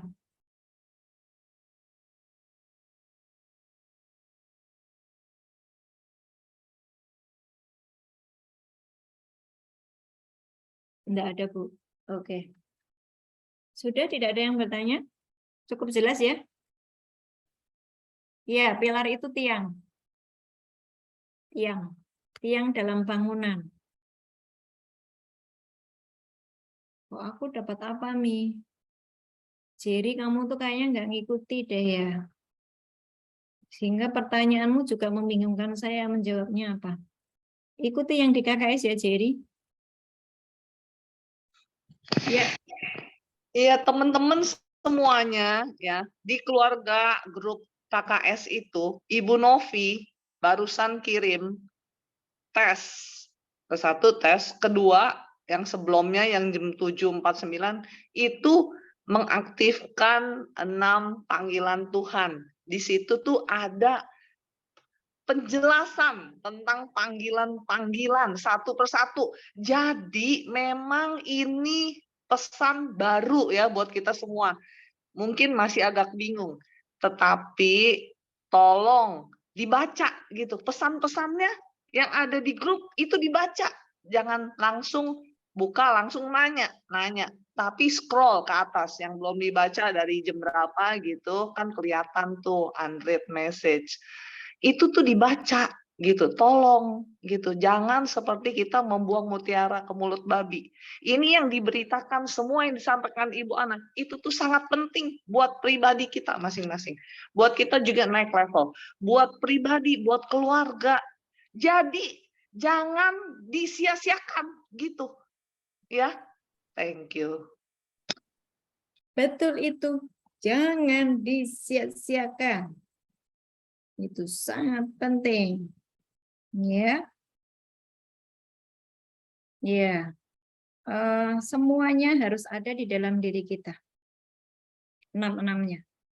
Tapi nanti pasti ada yang satu yang menonjol. Waktu engkau sudah berada di ruang tahta itu sudahlah aman. Keren. Dan pertahankan. Jangan engkau sudah dibawa di ruang tahta, tiba-tiba engkau jatuh dalam dosa perzinahan. Tiba-tiba jatuh di dalam dosa mengambil kemuliaan Tuhan. Sombong. Wah, itu dilorot sampai di titik terendah. Ngejarnya lagi sudah susah. Sekali lagi, buat teman-teman yang sudah dibawa ke level yang tinggi, engkau sudah mendapatkan pengurapan dari Tuhan. Contohnya engkau dapat pengurapan dari Tuhan itu apa sih? Waktu engkau berdoa, apapun yang kau doakan jadi. Ada kuasa otoritas di dalam dirimu. Hidupmu menjadi sangat mudah, banyak terobosan. Terus engkau menjadi pengaruh, berdampak bagi banyak orang. Itu tandanya. Itu tandanya bahwa levelmu udah mulai naik. Nah, waktu levelmu udah naik, hati-hati. Jangan sampai engkau dilorot lagi sampai di titik nol lagi. Engkau harus mengulangnya, naik tangga ke tempat yang tadinya kau sudah berada di atas. Itu susah. Susah sekali. Saya sarankan jangan tergoda dengan bujukan setan ya. Apapun itu. Perzinahan, penipuan, iri hati. Jangan. Banyak itu yang terjebak di dalam iri hati. Melihat temannya pelayanannya atau pekerjaannya atau keluarganya mengalami terobosan, dia iri. Nah, iri itu langsung sama. Langsung membuat dia turun terjun bebas. Gitu. Nah, ini sudah lengkap ya yang semuanya yang di grup KKS sudah ditulis semuanya ini nanti bisa dipelajari. Kalau tidak tahu boleh bertanya. Dan kalau sudah ada yang bisa menjawab langsung dijawab. Enggak apa-apa, kita semua belajar. Karena kadang-kadang saya juga nggak pegang handphone gitu. Jadi yang bisa, jadi semuanya pinter-pinter ini KKS ini. Baik Pak Beni yang baru masuk ya. Waktu hatimu begitu haus dan lapar akan Tuhan, saya tahu kok hatimu tuh haus dan lapar akan Tuhan. Ya, saya tahu itu. Makanya kan Bapak begitu WA saya kan langsung saya saut ya. Iya toh, kamu enggak berpikir bahwa oh itu nanti masih dibalasnya besok. Enggak kan, waktu kamu WA langsung saya balas, langsung kamu saya masukkan ke KKS karena saya tahu begitu hatimu begitu haus dan lapar akan Tuhan. Dan itu nanti Tuhan akan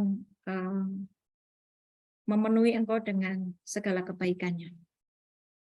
Ya, ada lagi yang mau tanya? Pak Gatut, ada yang mau ditanyakan? Bu, di Katolik nggak ada pelajaran kayak gitu, ya kan? Ya. Ya, memang ini kan juga nggak ada istilah pilar. Terus pilar itu kalau di dalam Wahyu soko guru, itu pilar. Imam ada, mempelai ada. Tentara, ya perang-perang itu ya tentara. Ada sebetulnya, cuman tidak segamblang. Lanjut, ada yang mau tanya lagi? Atau Pak Abner mau menyampaikan sesuatu? Menambahi? Ya, terima kasih Bu. Ya, memang ini yang apa yang dikatakan Bu Ana itu memang harus kita kita ambil semuanya ya, 6 panggilan Tuhan itu. Tapi ada satu panggilan yang memang itu menjadi passion kita ya. Apa yang dikatakan Bu Ana itu ya memang saya setuju sekali ya. Jadi saya pun juga rindu ya untuk menjadi imam, kemudian jadi pilar ya. Karena ya apapun pasti ada prasyaratnya. Misalnya pilar seperti kata Bu Ana ya, kita jangan ada suka ada akar kepahitan ya, suka mudah tersinggung ya, itu tidak akan bisa jadi pilar ya.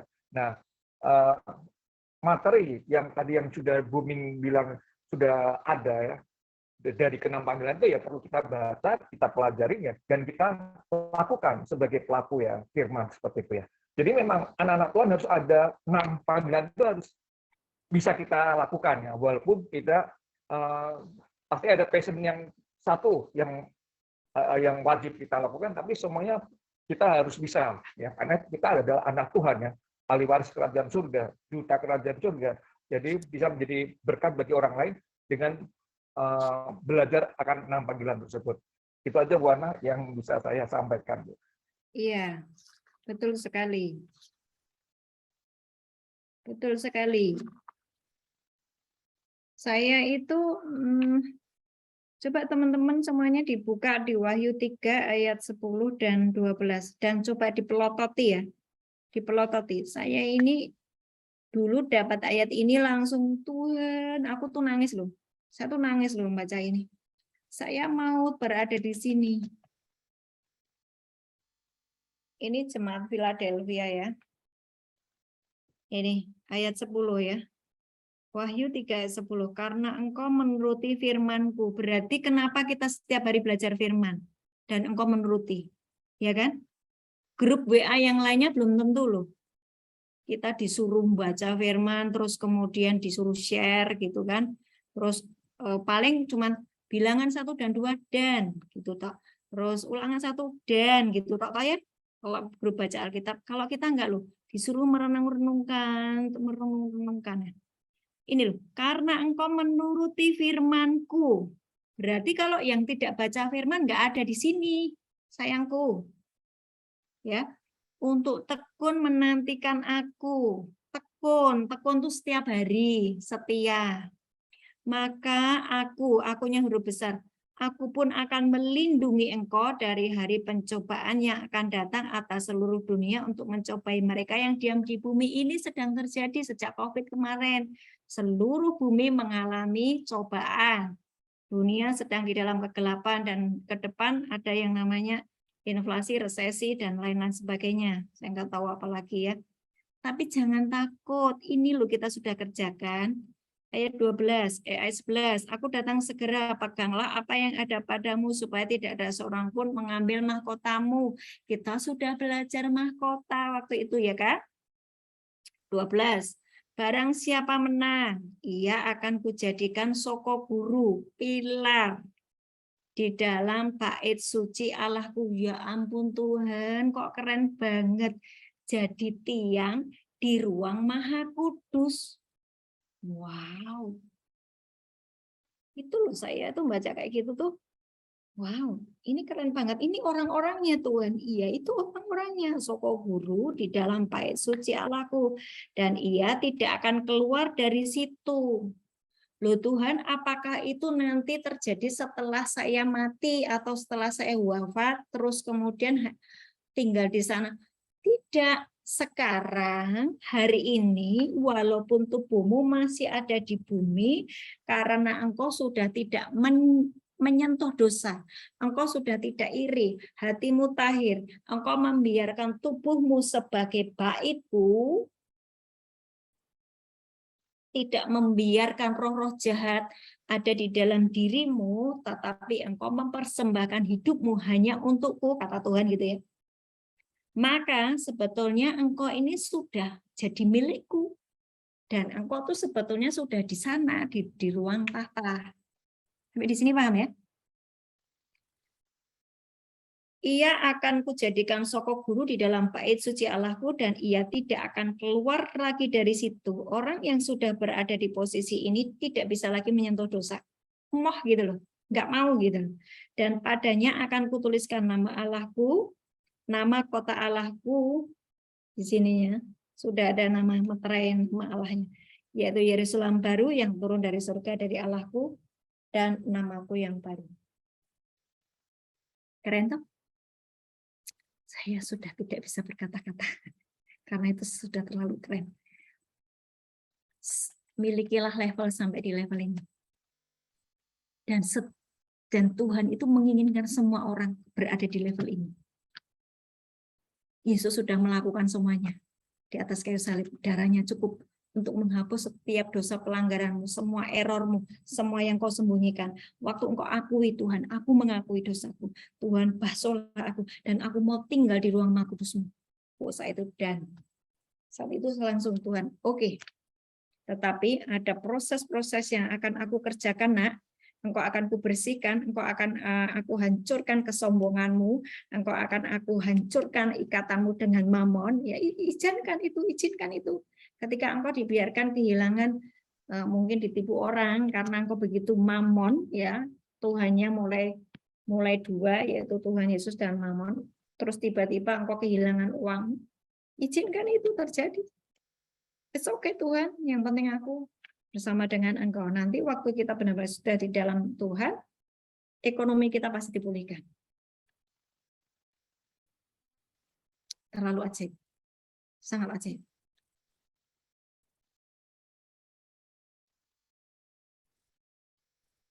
Ada yang mau komen?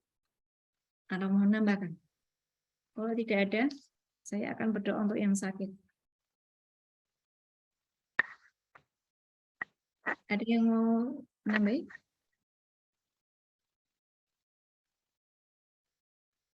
Sudah ya? Ada yang sakit? Angkat tangannya yang sakit.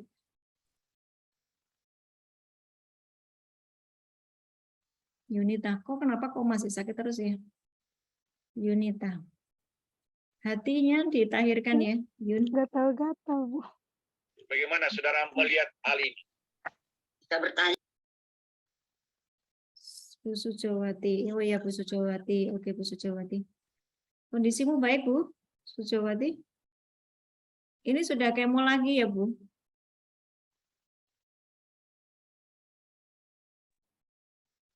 Hampir Bu Ana, cuman obatnya belum tahu nama obatnya. Akan mulai. Akan. Sebelum kemo itu kamu harus kejar hatimu tetap bersih ya Bu? Ya. Pendamaian terus. Ya Bu Ana. Tata dilihat Yunita ini kenapa sih kok nggak sembuh-sembuh tenggorokannya selalu sakit di situ terus? Tuh ya mic-nya dihidupin dulu. Yang di hati belum lulus. Oh, pelajaran hatinya remedi terus Yun. Oh iya Bu. Tuhan Yesus itu Tuhan yang menyembuhkan. Dia sangat rindu untuk anak-anaknya sembuh. Kenapa banyak orang itu tidak sembuh-sembuh? Karena dia itu ndablek. Yunun ndablek, orang Medan. Keras kepala. Keras kepala, susah diomongi. Kau berada di situ terus gitu loh. Yang tadi lo di-share di siapa Pak Philip Nantova. Gitu-gitu terus bolak-balik ke situ terus. Ya. Oke. Yuk kita berdoa. Semuanya yang sakit beresi hati. Beresi hati. Itu masalah hati kok orang sakit itu. Beneran. Yang batuk-batuk, Ayo yang batuk-batuk, gatal-gatal, tenggorokannya itu masalah hati. Ya. Hatimu itu rodok kotor gitu loh. Enggak kotor sekali sih. Rodok kotor, agak Ini kotor. Kak gatal-gatal badannya, Bu. Badannya gatal-gatal semua. Kamu habis dari mana? Kamu habis doain orang. Kamu habis doain orang. Kemarin ya, Bu. Nah, habis doain orang, terus kamu ngusir-ngusir gitu. Nah, itu nemplok di kamu juga bisa kalau gatal-gatal itu. Nah, pelajaran perang ini belum lulus ini. Aduh, kok gitu sih? Kamu perang dengan roh jahat. Ya kan? Enyah kok iblis. Engkau roh perzinahan. Nah, sementara kalau kita sendiri berzina, itu suka nonton film cabul. Enyah kok iblis nulungi orang yang terikat cabul. Ya, itu serangan balik. Atau mungkin gini, engkau nulungi orang yang kepahitan. Kamu sendiri masih pahit. Ya, ini pelajaran buat semuanya ya. Ini perang. Saya masih pahit. Kemudian saya nulungi orang yang pahit. Aku cabut di dalam nama Yesus. Waktu saya mencabut itu karena saya masih pahit, itu nemplok ke saya loh. Itu makanya beresi diri kita sendiri dulu, baru kita bisa tolong orang lain dalam hal peperangan, ya. Tapi kalau dalam hal menolong orang yang tidak punya duit, karena kamu punya duit ya, nggak usah nunggu hatimu beres dulu. Wong kamu punya duit, ada saudaramu yang kekurangan, ya langsung kasihkan. Nggak harus nunggu hatimu beres. Nah, itu nama pelit. Oke ya. Aduh, kok itu fotonya gitu sih? Intinya batu itu sebenarnya adalah jengkel berkepanjangan. Batu itu jengkel berkepanjangan. Ya, teman-teman, sakit itu sebetulnya enggak loh, kita ini sehat loh beneran. Jengkel berkepanjangan. Terus gini, saya punya ini, seorang profesor Jepang itu dia bikin riset gini ya. Orang yang suka sakit mah itu bukan hanya karena salah pola makannya, tapi didominasi karena stres. Catat. Sudah tahu semua ya? Catat. Orang sakit mah, sebentar-sebentar mah, itu didominasi karena stres. Yang kedua, hipertensi. Bukan karena sering konsumsi makanan asin, tetapi karena kesalahan memanage emosi. Emosional. Ya. Hipertensi, kolesterol. Bukan karena makanan berlemak, tetapi rasa malas yang berlebihan, dan akan lebih dominan menimbun lemak, ya. Itu kolesterol. Jadi pemalas. Asma. Bukan hanya karena terganggu suplai oksigen ke paru-paru. Asma ya, yang punya sakit asma. Bukan karena terganggu suplai oksigen ke paru-paru, tetapi karena sering merasa sedih yang membuat kerja paru-paru tidak stabil. Sering sedih, baper, sedih. Mengasihani diri sendiri. Menyakiti diri sendiri, mengasihani diri sendiri. Asma itu nanti kenanya di asma. Diabetes. Bukan hanya karena terlalu banyak konsumsi glukosa, tapi sikap egois dan keras kepala yang mengganggu fungsi pankreas. Ini ini seorang profesor Jepang, risetnya mengatakan begitu. Tapi benar juga. Secara Alkitab betul juga. Oke, siapa yang sakit ya? Saya harap mulai hari ini sembuh ya. Yunita, arahkan tanganmu ke layar. Bu Sujawati, siapa lagi yang sakit? arahkan tangan ke layar. Bapa, di dalam nama Tuhan Yesus, hari ini kami berdoa untuk teman-teman yang sedang mengalami sakit penyakit di segala tubuhnya. Sakit penyakit apapun, rasa tidak enak di seluruh badan, gatal-gatal, sakit batuk, sesak napas, semua kelemahan tubuh, sakit kanker, semua kelemahan tubuh sudah ditanggung Tuhan Yesus di atas kayu salib. Dan hari ini kami mengakui dosa kami, Tuhan. Kami mengakui dosa kami. Yakobus 5, 14-16. Apabila engkau mengakui dosamu, engkau sakit, akui dosamu. Olesi minyak.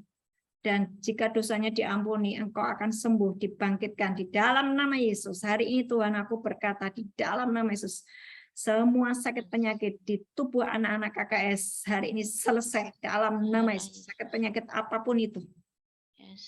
Autoimun, kanker, pegel-pegel, kolesterol, Tuhan, mari Tuhan ampuni kami, dan hari ini alirkan kesembuhan, semua gatal-gatal akibat dari serangan balik kuasa kegelapan hari ini bersihkan, ditahirkan di dalam nama Yesus. Semua orang yang saat ini ikut Zoom mengalami serangan balik karena kuasa kegelapan hari ini kami cabut dalam nama Yesus. Engkau dibersihkan, ditahirkan dalam nama Yesus. Semuanya Roh Kudus sedang bekerja di rumah masing-masing. Doakan suamimu, doakan istrimu, doakan anak-anakmu. Semuanya hari ini Roh Kudus sedang beracara di rumah masing-masing. Anak-anakmu yang sedang mengalami pemberontakan, mengalami sakit penyakit apapun, kami sapu bersih semua sakit penyakit ini. Roh pemberontakan, dalam nama Yesus kami sapu bersih. Tuhan, kami lepaskan roh takut akan Tuhan, roh yang dipenuhi dengan kasih, hati yang dipenuhi dengan kasih mengalir, didamaikan di dalam nama Yesus, dalam nama Yesus. Tuhan, kami berdoa untuk yang stroke juga di dalam nama Yesus disembuhkan hari ini. Semua sumbatan-sumbatan terbukalah dalam nama Yesus. Mulai gerak-gerakan semua yang mengalami stroke. Gerak-gerakan. Engkau mungkin kebas kakimu, kebas tanganmu, lehermu sakit, gerak-gerakan semuanya. Gerak-gerakan semuanya. Tuhan menyembuhkan, Tuhan memulihkan hari ini. Tuhan memberikan kelegaan, Tuhan melepaskan kesembuhan. Bilur-bilur Tuhan Yesus menyembuhkan. Haleluya. Tuhan, kami berdoa juga untuk yang belum mendapat pekerjaan di dalam nama Yesus. Biar divine connection terjadi. Engkau akan ketemu dengan orang yang tepat dan akan memberimu pekerjaan. Terjadilah di dalam nama Yesus. Tidak ada anak-anakmu yang nganggur, Tuhan. Anak-anakmu adalah orang-orang yang bekerja dengan tekun dan bisa menjadi berkat buat banyak orang. Haleluya. Amin. Amin. Amin. Oke. Sudah semuanya? Sudah semuanya? Sudah ya? Hari ini kita akhiri dulu karena saya akan mendoakan banyak hal. Kita akhiri dulu ya karena jam 9 saya ada janjian untuk berdoa. Tata silakan berdoa untuk ditutup. Mari kita berdoa. Bapa yang bertata di dalam surga yang mulia, terima kasih Tuhan. Kau telah membukakan setiap kepada kami setiap hikmat-Mu. Apa yang Kau inginkan kepada kami, setiap panggilan dalam kehidupan kami Tuhan. Terima kasih Tuhan, Kau telah singkapkan kepada kami. Mari Tuhan, Kau terus panggil kami, buat kami terus mendekat di ruang kudus-Mu Tuhan, di ruang maha kudus-Mu ya Tuhan.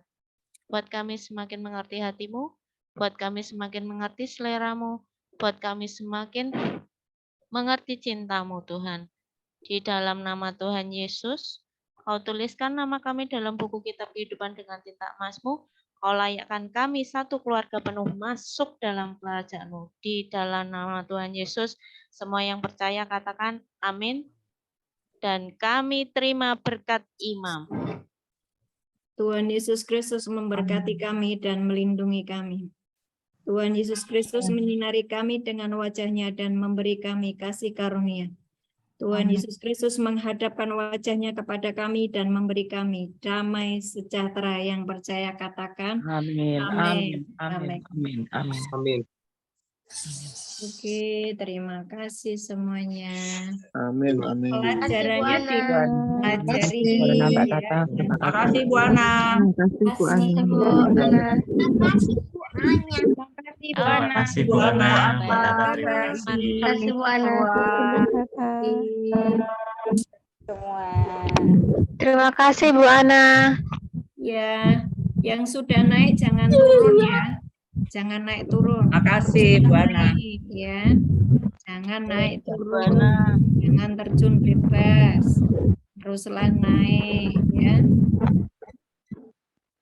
Oh iya, ada yang sakit cicinya Sinta ya. Bu Santi ada gabung? Bu Santi ada gabung enggak? Sinta, Santi ada gabung enggak?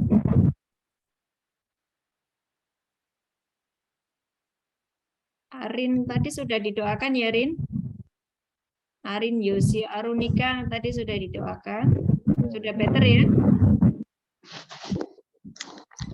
Iya, sudah, terima kasih. Tadi tuh Bu Nisi nanya Bu, sakit badan itu karena apa? Sambung lagi. Apa? Dev? Sakit badan Tadi karena iya Bu Nisi nanya kalau sakit badan karena apa, kan tadi kalau sakit yang diabetes paling ini badannya yang sakit katanya. Nomor 5. saya nggak pahami pertanyaannya kalau sakit badan. Kayak apa saja Bu Ana. Tadi kan kita cerita pasal sakit-sakit kan. Saya ada adik ipar, dia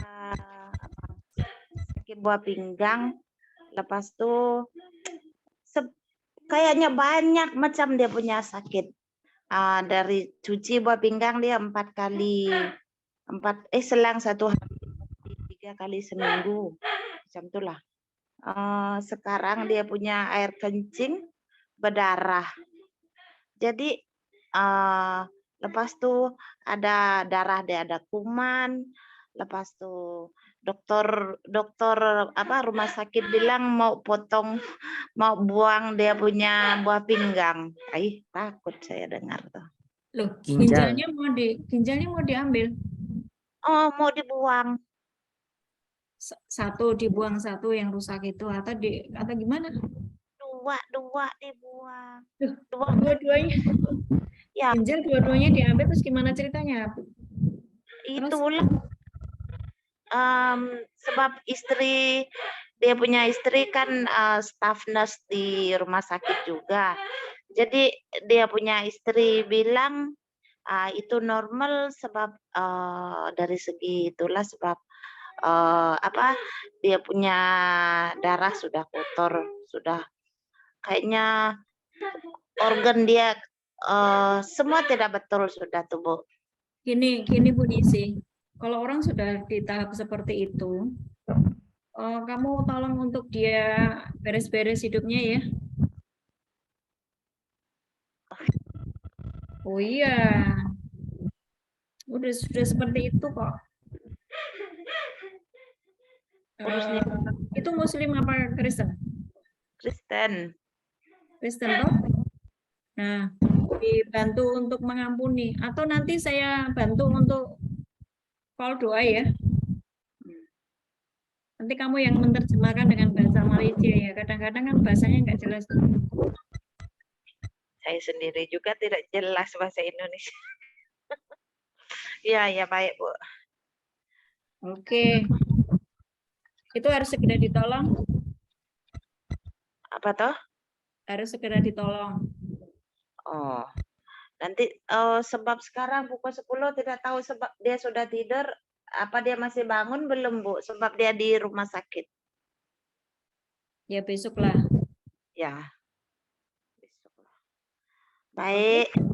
Oke, saya ada tugas untuk berdoa sesuatu yang urgent. Oke. Saya end call ya. Selamat malam semuanya. Tuhan Ya, Yesus terima kasih. Terima kasih buat teman semuanya, Tuhan berkati. Doanya buat Yosi, Arin, dan Terima kasih, Bu Ana. Udah ya. Bu Monica tadi sudah saya doakan kok. Ya, makasih Bu. Ya, Tuhan berkati. Dadah, ini Yoel. Nathan. Hai Nathan, Tuhan berkati ya. Papa Yoel. Dia nggak ada. Bye bye. Oh.